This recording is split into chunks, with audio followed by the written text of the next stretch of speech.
Good morning, beautiful people. Morning. How's everyone doing? I do something with kids when I do morning workshops or something like that. I'm going to say good morning once more to make sure everyone's awake. Good morning, beautiful people. Good morning. All right, this side's a little weak. Yet, good morning, beautiful people. All right.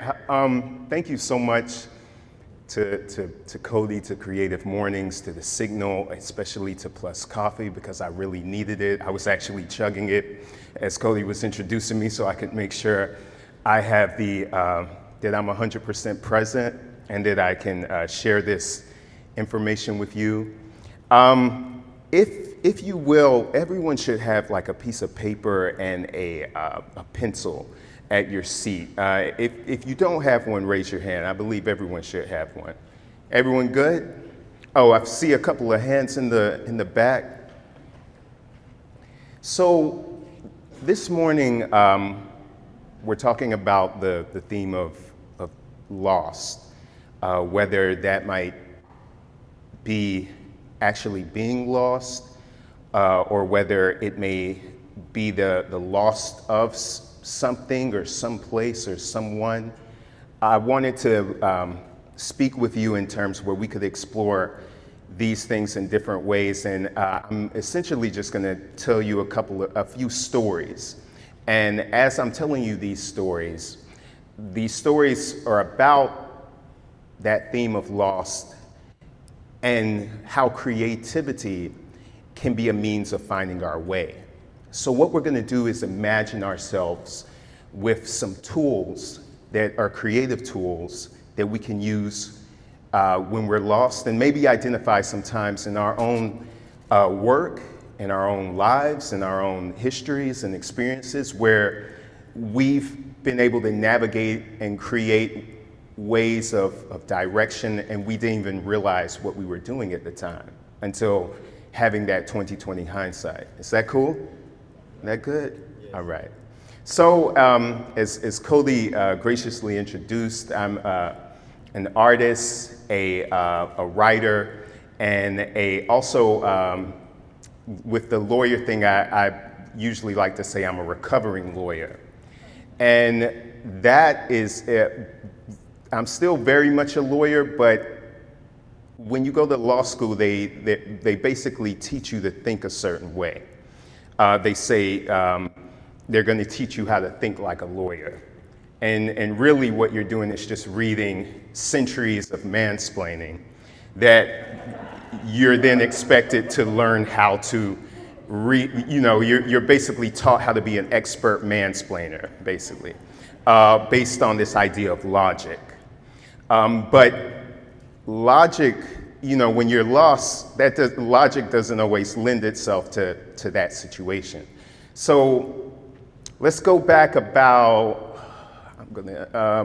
10 years. I'm a law student at the University of Texas in Austin, Texas.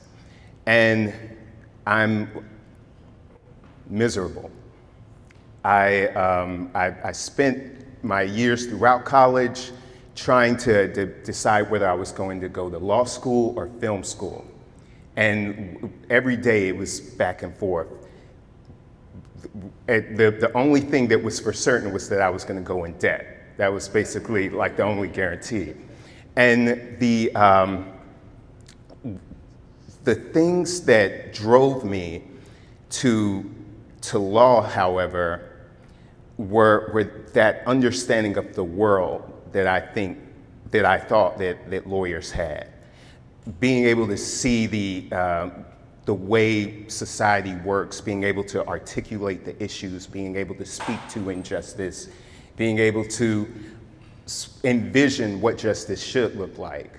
And this was inspired by people like Barbara Jordan, Thurgood Marshall, Charles Hamilton Houston, Pauli Murray, many other names that may escape you throughout school, but without whom we really wouldn't have the society at least functioning as well as it does today.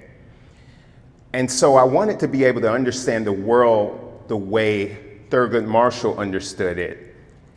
But my day-to-day life, I rather it look more like Tim Burton or Frida Kahlo or Jacob Lawrence.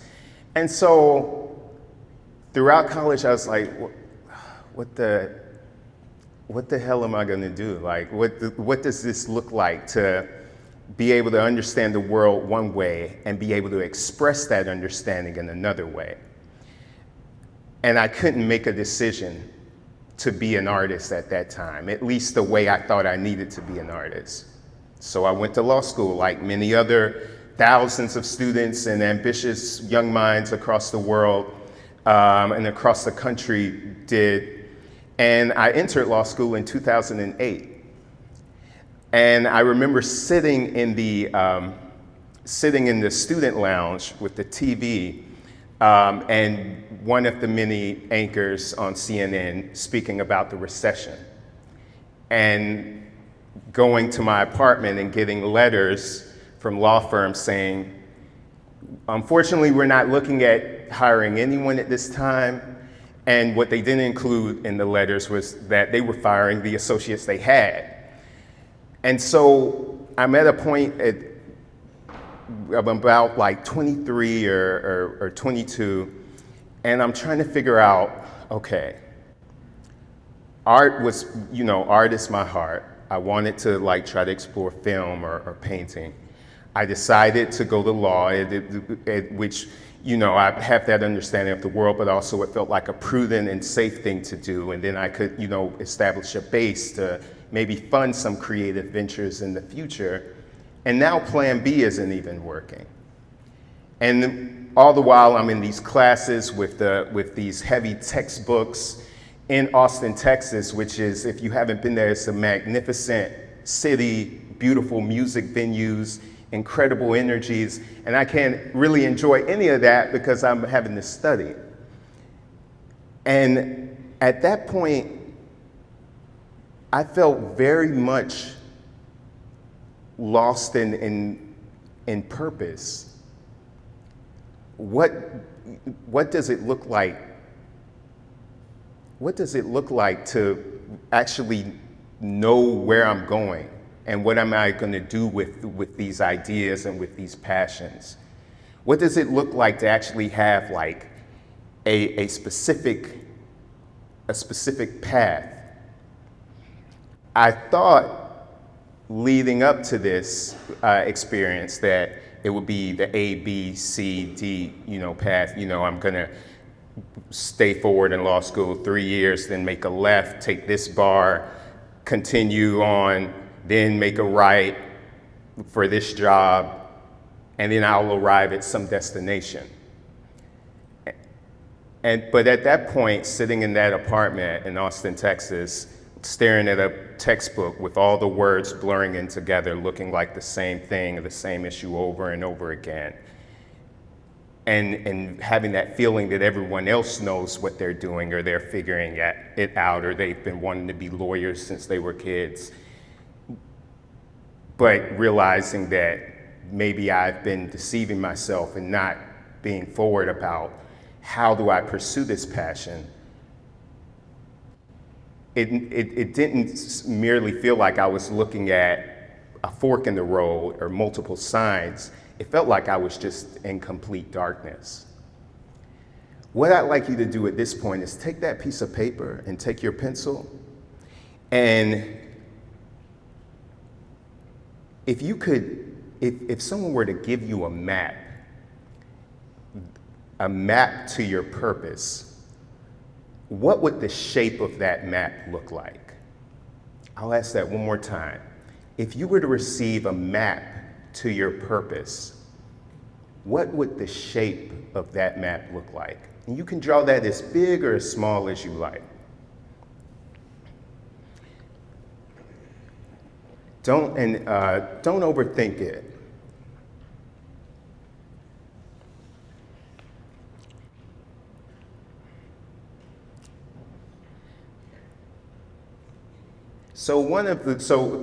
And take your time in drawing. I'm going to keep telling the story. So, I'm in Austin, frustrated, not sure what I'm doing, not sure where this is headed, not sure what my employment prospects look like. and not sure how, if I have the stamina or the energy to stay in school. And so what I do, and what I've done many times throughout my life, when I'm at a place where I feel stuck, is I just start drawing. I just start making marks. And I go to the local art store, buy a few supplies, buy a big 18 by 24 sketch pad, and I just decide to put off my homework for a day and just draw anything that comes to mind. And interestingly enough, several of the things that were coming to mind were people in suits with briefcases. Then it transitioned to people kind of taking off those suits, casting down those briefcases. Then it looked like certain symbols or items that were from the case books that I was reading. When I wanted to, when I was taking First Amendment law at the time. And so I would draw images of people trying to speak, but they may have been muzzled by certain garments or certain fabrics, or even things that may have looked like the flag. And I was illustrating the cases that I was studying while in law school. And so that first time that I did that, I put the stuff aside. I felt myself breathing a little bit and went to bed, got up the next day, went to the class and started to see new possibilities for my life and for what I was doing and for where I was. After leaving that class, I came back home and I started sketching again. And this became a routine. Going to class, hearing the professors, reading the case law, studying the mansplaining, and then getting back to my materials and figuring out where the holes are in those opinions, where the holes are in those policies, where the holes were in the theories and the structures, but not in the form of white papers or reports or essays, but in sketches and paintings and stories that I could both figure out a way to narrate and illustrate. And so at this time, I'm starting to feel better about not knowing where I'm gonna be 2 or 3 or 5 years down the road, but where I was at that present time. And I knew I was at a place where, okay, I have an opportunity to make a direction and create this map from scratch. I have an opportunity to figure out not what the terrain is, but what the terrain can look like. And so creativity for me in that place of being lost in purpose was a way of sketching out what purpose can be, what potential we can have when we're able to take a moment amidst all of the confusion, amidst all of the silence, amidst all of the questions, and pause and just start making our marks like we're chiseling away in a cave. With the map that you've drawn, I'd like you to think about the symbol or the design that you created. What does it look like to imagine that map for your purpose as being something that you're able to create from scratch, where you're not given all of the answers, where you're not given the map legend, where you're not provided the time expectancy, there's no GPS, there's only you and that blank space. If you find another space on your paper, I'd like you to draw, everyone familiar with a compass? Has anyone ever used the compass? What, like, and you can say this out loud, what is that, what's the process like? What are some of the rules for using a compass? Sit still. Sit still. Ooh, I love that.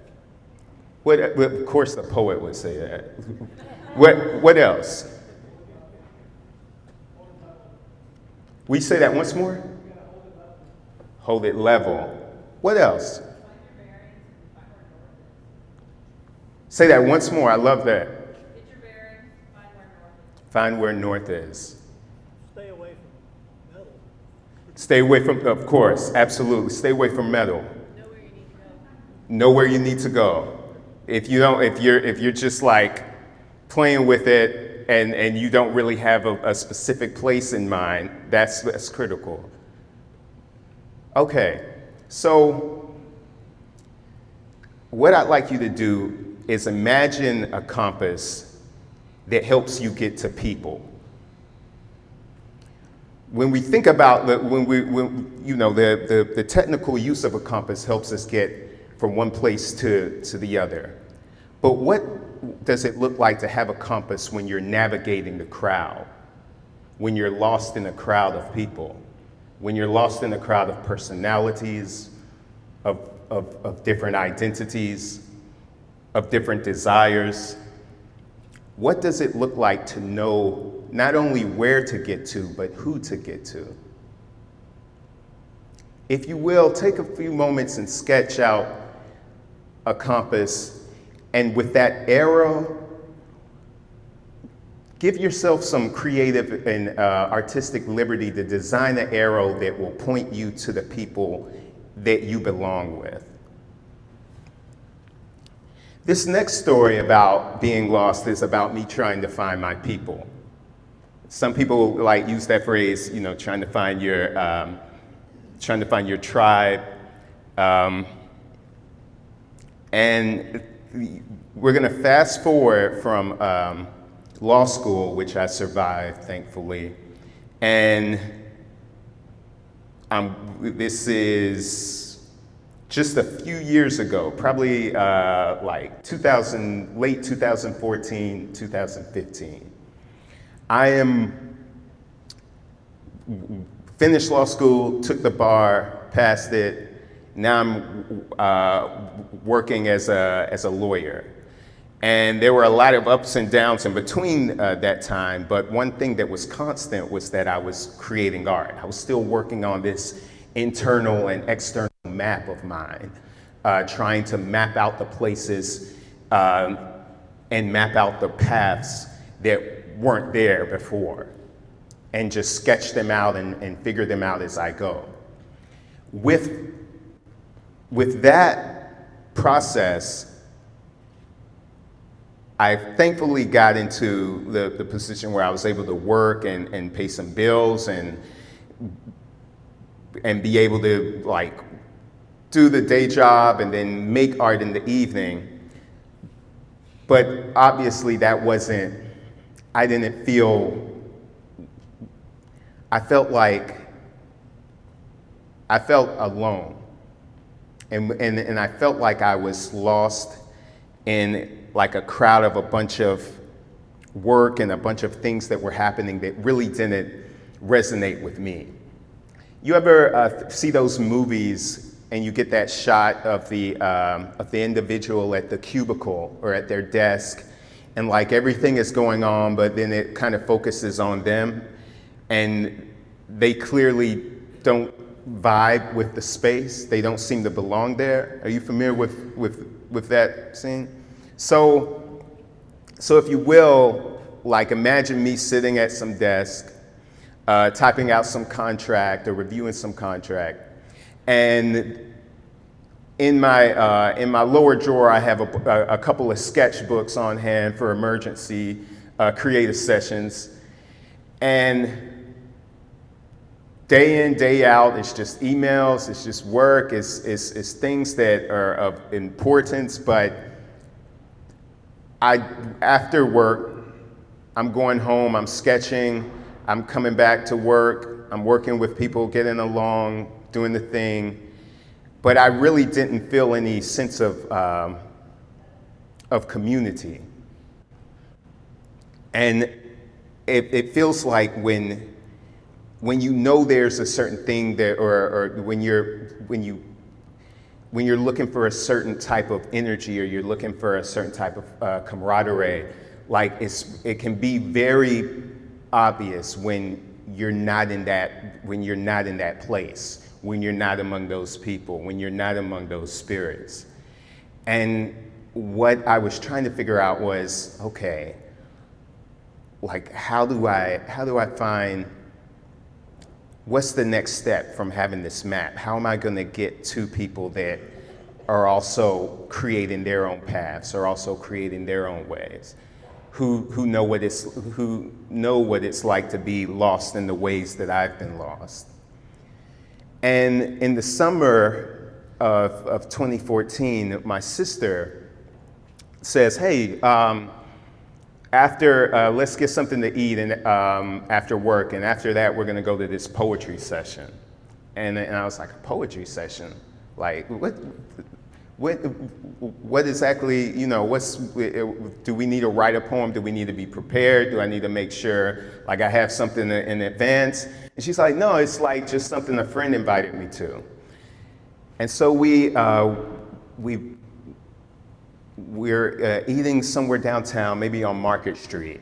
And then we link up with my sister's friend. And then we go to this space on 800 Market Street, the Lovemans Building. Everyone familiar with the Lovemans Building? Does everyone know the history of the Lovemans Building? Well, we'll come back to that. But essentially, it's a really historic building on Market Street. And when we're walking up to the building, I'm like, oh, this is literally right across the street from where I work. How long has this poetry session been going? And she's like, oh, like for a while, like maybe like a year or so. And we go up to the second floor, and the actual studio at the time that we entered was called Fancy Rhino. And we go into this special space they have, and there's this circle of these really beautiful, creative-looking individuals seated, and they're in this gathering. And we're talking with, we begin like, they're like just, chilling, they're talking, they're just vibing. And all of a sudden, someone comes in and it's like, okay, we're gonna listen to some music, and you're gonna write a poem imagining yourself as someone's shoes. And my first thought was probably like, what the hell? Like, what is this about? Like, and but it was both like bewilderment and excitement, because these are the questions, obviously, that I don't get in an email when trying to close a property. These are not the questions that come up when we're looking at like a sewer water system issue at work. And these were questions that I longed to hear, and from people and energies that I was missing. So we go through the poetry exercise, and we continue it. And at the end of the session, they open it up for people to share their own work. Some people share, some people are just listening, enjoying themselves. I ended up sharing a poem. And in reading it, initially I was like, oh, I need to like make sure I'm on my game, and I need to perform and be 100% there and not get embarrassed or whatever. You come into certain spaces with this misguided feeling of competition, because at the job that was the thing, competition. And you always got to be on. Someone's always trying to take advantage of you or advantage of the situation. And then being in this space where there are no competitive transactions. It's reciprocal and beautiful poetic exchanges. I felt like I had found something. I felt like I was finding something. And then after that, after the session ends, I meet the individual who's running it, and introduce myself. He's like, oh, it's good to meet you. I'm Genesis. And then I asked him, I'm like, how long, do you do this like all the time? He's like, yeah, man. And so I tell him I work like literally right across the street. And he gives me his number. He says, just come on through anytime. And then literally the next week, the following Friday, I'm walking down the street, not looking for anything in particular. I haven't been to the poetry session yet, and I hear my name, and it's Genesis on the deck with a camera, playing with a camera. He's like, "Yo, come up," and so that led to a friendship. Sometimes playing hooky from work, because it was right across the street, so it's an easy reprieve. But what that led to was a way of developing an internal creative compass of finding people that were helping me move in the direction that I wanted to move.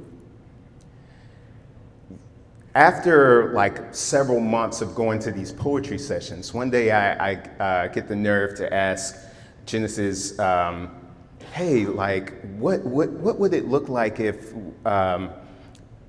I could maybe help create a session or a poetry session that would include visual art? Because at this time he's starting to see my art, and he learns I'm a visual artist and is encouraging it.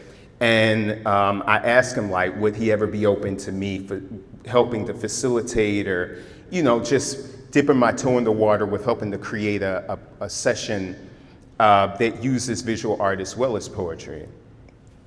And then without hesitation, he replies, he was like, oh, that would be dope. But I mean, man, you could do your own thing if you want. If you create something and just give it a cool name, you can use this space on any of the free days. And so I take the weekend and I think back to my days in law school when I was sketching and when I was drawing. And there was this book that I came across called The Art Spirit by Robert Henry.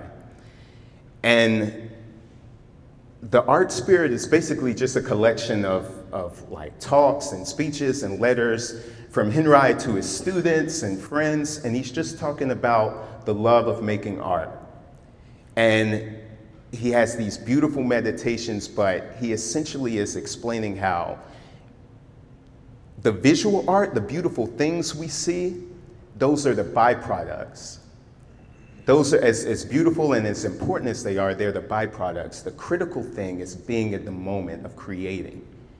And how can you retain that? How can you be in that state of mind where anything is possible?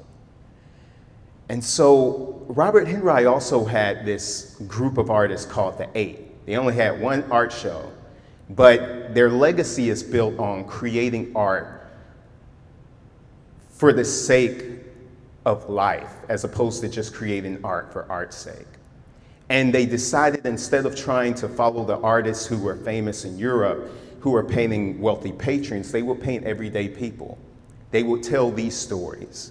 They will create these pictures. They will memorialize them. They will immortalize them.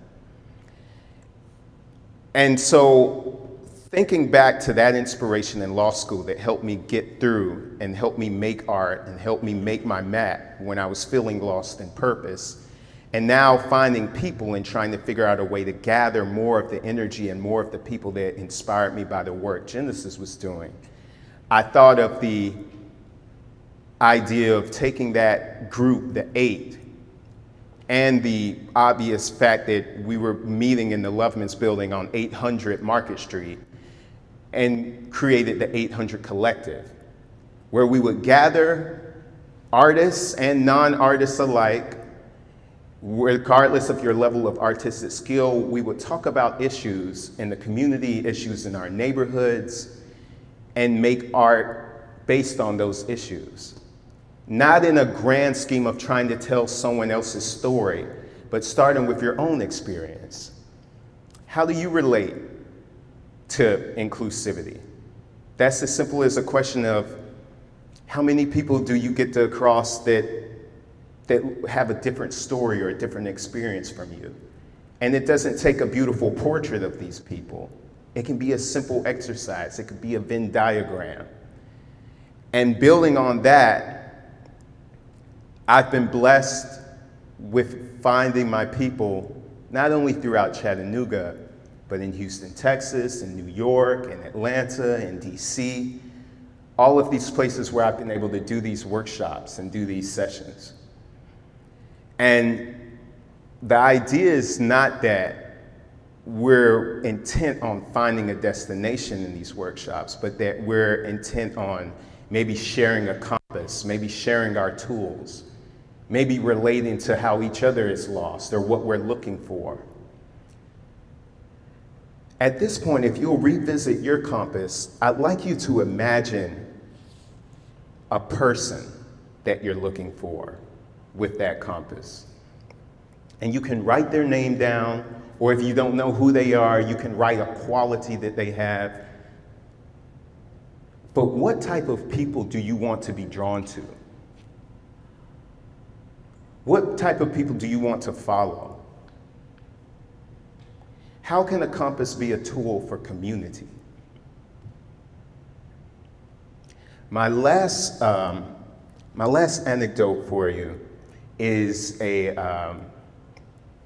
it's not so much a story of my past or my process, but it takes place in the here and now, and it's something that I'm very passionate about and concerned about, and that I'm trying to learn to focus on in my work. And that's, we talked about, being lost in purpose, being lost in the crowd.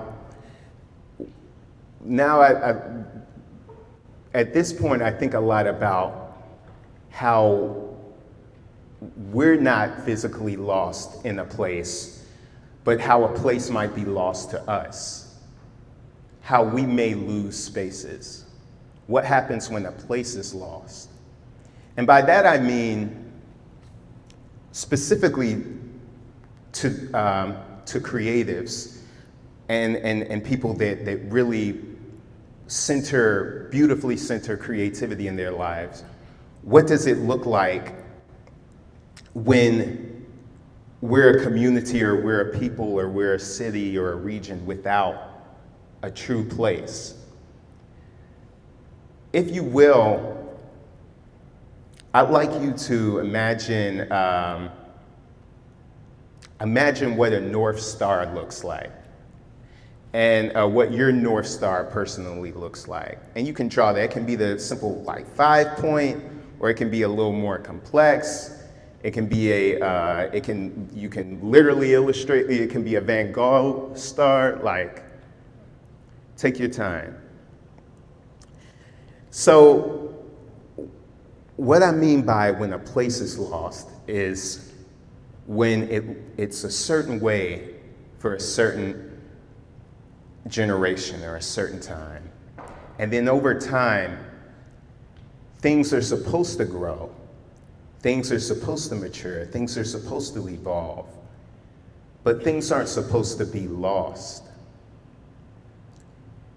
When a place starts to look different, not because it's being built upon, but because certain things are being taken away or destroyed or become absent for the space of new things or new stories, then are those new stories or new things really powerful? Do they really hold water? Will they really sustain us? When I was starting to learn more about what an artist's life looks like, and a couple of years into creating the 800 Collective, I was able to get some support and some grants to jump into the work full time, which has since then been a beautiful journey and roller coaster. I started to realize how we emphasize creativity in place, how much we we're trying to look to the arts and creativity and storytelling as a way to establish like community and a way to establish a sense of place and a way to establish even like a brand and an identity. And the more I saw that intention, the more I saw that work, the more I recognized the dangers of these places being erased as they're being drawn. When people have already created communities, when people have already created stories, when people already have experiences and they have wisdom, and that wisdom and those experiences and those stories aren't honored when there's development or when there are new ideas or when there are new policies that come into play, then a place becomes lost. And the place as we call it isn't really, it's not the full picture. And so with the work I began doing at in these past few years, I try to imagine how do we honor these places and what do we need to look to honor these places? And so, in thinking of maps and then thinking of compasses, I get to thinking about just the sky in general and the stars. I'm gonna quote The Lion King. One of my favorite scenes is when Simba gets into trouble for going into the elephant graveyard. And then he and his dad are out in the field, and they play a little bit, and then Simba, of course, asks that question that introduces the theme of mortality to his dad. We'll always be together, right? And then Mufasa, with the great James Earl Jones voice, he's Simba. Look at the stars, and that scene stuck with me because, as I'm sure it stuck with a lot of people, because he references the great kings of the past, and they'll always look down on you, and whenever you feel alone, or I suppose whenever you feel lost, just remember they are there. And when I think of the stars, I don't think merely just of kings, but I think of our ancestors. I think of all the people whose bodies may be in the ground, but whose legacies, whose spirits, whose voices still have a place here. They still can provide directions, just as maps can provide directions. They still can point you in directions, and they still can guide you, just as a compass will guide you, or as your people and your friends will guide you. And even the idea of the stars representing our people and representing our legacies, I feel like it resonates strongly because stars create constellations. Constellations are mapped, and constellations have helped us navigate where to go for centuries.